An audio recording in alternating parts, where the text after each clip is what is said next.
Hello అండి అందరికీ. పొలంలో షూట్ చేయటం వల్ల బ్యాక్‌గ్రౌండ్ బాగా గాలి వస్తుంది. సో, వాయిస్ అనేది వినపడట్లేదని నేను మళ్ళీ వాయిస్ ఓవర్ ఇస్తున్నాను. ఇక్కడేందంటే మన పొలంలో మనమే కూరగాయలు పండిస్తే ఎలా ఉండిద్దా అని చూద్దామని ట్రై చేస్తున్నా. సో, ఇదంతా మా అత్తయ్య వాళ్ళ పొలం. ఒకసారి పొలం చూద్దాం. సో, ఇదంతా మా మామయ్య పొలం వేసుకుంటా అన్నారు. సో, నా కోసమని మా మామయ్య ఇలా గట్లనేది వేశారు. సో, ఈ గట్టు మీద మనం కూరగాయలు పండియబోతున్నాం. ఆల్రెడీ 1 వీక్ అయింది మా మామయ్య విత్తనాలేశారు. ఈ గట్టు నుంచి ఆ గట్టు దాకా చూపిస్తాను గట్టు కూడా.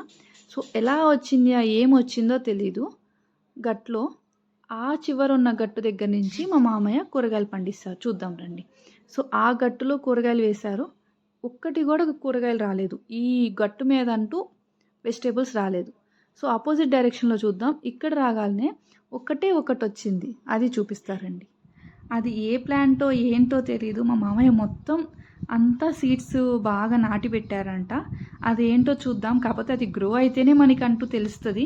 ఇంత చిన్న ప్లాంట్‌గా ఉన్నప్పుడు తెలీదు. చూడండి చాలా చిన్నది.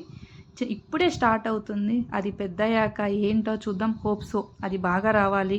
అంతా ఈ పొలము ఈ గట్టు నిండా వెజిటేబుల్స్ రావాలని కోరుకుంటున్నా. ఇది మాత్రం మా మామయ్య వేసుకుంటా అన్నారు.